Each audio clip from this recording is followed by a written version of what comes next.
Yun. Makabitan na natin ng puso.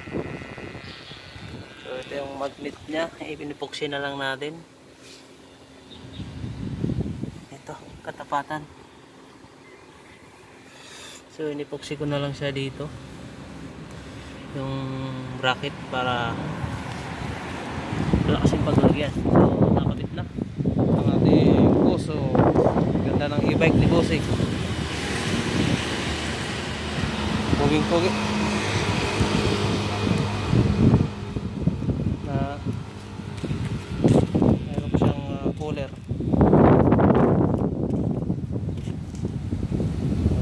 Tapos na. 84 volts pala siya.